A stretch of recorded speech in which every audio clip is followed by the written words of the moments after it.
warahmatullahi wabarakatuh.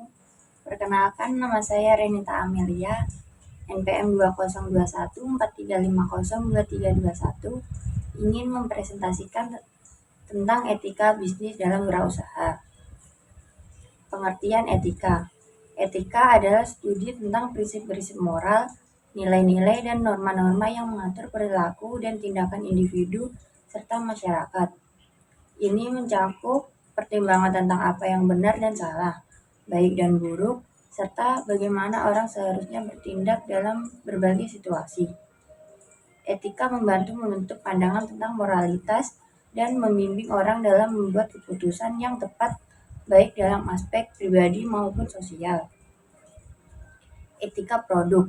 Etika produk adalah kerangka kerja yang mengatur prinsip-prinsip dan praktik yang terkait dengan pengembangan, produksi, dan pemasaran produk yang mempertimbangkan pertimbangan moral dan sosial.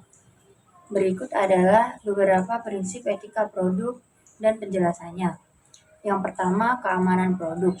Etika produk mencakup kewajiban produsen untuk memastikan bahwa produk mereka aman digunakan. Ini melibatkan uji keamanan, peringatan yang jelas, dan tindakan tanggap darurat jika produk berpotensi membahayakan konsumen. Yang kedua, kualitas produk. Produk harus memenuhi standar kualitas yang dijanjikan dalam iklan dan branding. Etika produk mengharuskan perusahaan untuk memberikan produk yang sesuai dengan klaim mereka. Yang ketiga, dampak lingkungan.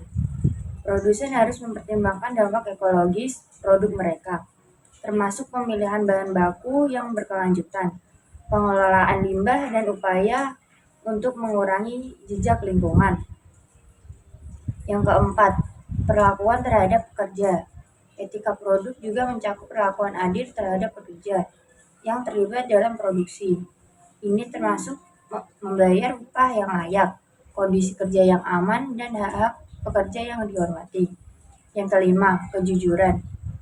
Kejujuran dalam periklanan. Perusahaan harus memasarkan produk mereka dengan jujur dan tidak menyesatkan. Informasi yang diberikan dalam iklan harus akurat dan tidak menyesatkan konsumen. Yang keenam, kemampuan pemulihan dan daur ulang produk. Produk harus dirancang agar bisa didaur ulang atau dipulihkan jika memungkinkan. Ini membantu mengurangi limbah dan dampak lingkungan produk. Yang ketujuh, dampak sosial. Etika produk juga mempertimbangkan dampak sosial produk tersebut terhadap masyarakat, termasuk apakah produk tersebut dapat meningkatkan kualitas hidup atau memberikan manfaat kepada masyarakat. Nah, etika persaingan mengacu pada prinsip-prinsip dan praktik yang mengatur bagaimana bisnis dan persaingannya bersaing dalam pasar secara adil, jujur, dan moral. Prinsip-prinsip ini mencakup yang pertama, keadilan. Etika persaingan melibatkan prinsip keadilan, yang berarti bahwa persaingan harus bersaing dalam kerangka yang setara dan adil. Ini termasuk menghindari praktik-praktik yang tidak sah seperti penipuan, sabotase, atau manipulasi pasar. Yang kedua, kejujuran. Bisnis harus berkomunikasi dengan jujur dan transparan kepada konsumen, pesaing, dan pihak-pihak terkait lainnya. Ini termasuk tidak memberikan informasi yang menyesatkan atau salah. Yang ketiga, kepatuhan hukum. Etika persaingan juga berarti mematuhi hukum dan peraturan yang berlaku dalam pasar dan industri tertentu. Ini termasuk peraturan antitrust, hukum perlindungan konsumen, dan peraturan perdagangan yang relevan. Yang keempat, penghormatan terhadap hak kekayaan intelektual. Bisnis harus menghormati hak kekayaan intelektual pesaing seperti paten, merek dagang, dan hak cipta. Tata aturan dan hukum bisnis merujuk pada peraturan perundang-undangan dan pedoman yang mengatur cara bisnis beroperasi dan berinteraksi dalam masyarakat. Berikut beberapa elemen kunci dalam tata aturan dan hukum bisnis. Yang pertama, hukum kontrak. Ini mengatur pembuatan, pelaksanaan, dan pengakhiran kontrak.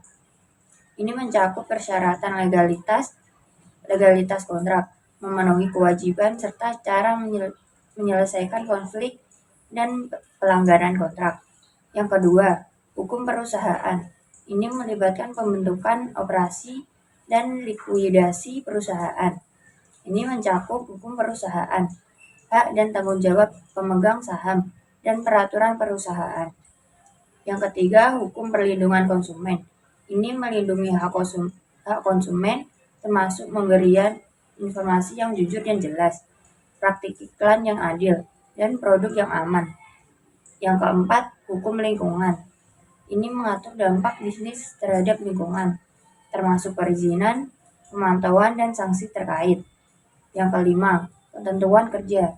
Ini melibatkan hubungan antara perusahaan dan karyawan, mencakup upah, jam kerja, keamanan kerja, dan isu-isu lain terkait ketenaga kerjaan.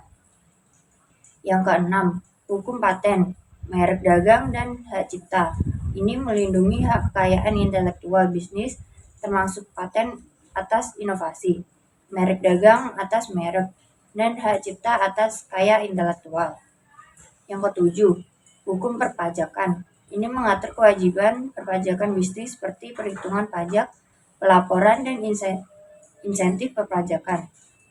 Yang kedelapan, hukum kompetisi dan antitrust. Ini mengatur persaingan bisnis, menjaga monopoli, dan melarang praktik persaingan yang tidak sah. Yang kesembilan, hukum privasi dan keamanan data. Ini mengatur perlindungan data pribadi konsumen dan tindakan yang perusahaan harus ambil untuk menjaga privasi dan keamanan data. Yang ke-10, hukum internasional dan perdagangan. Ini mengatur perdagangan internasional, impor, ekspor, serta perjanjian dagang dan ketentuan perdagangan internasional. Yang ke-11, hukum penipuan dan kepailitan. Ini melibatkan tindakan hukum terkait penipuan bisnis dan proses kepailitan jika perusahaan tidak mampu membayar hutangnya. Sekian dari saya. Wassalamualaikum warahmatullahi wabarakatuh.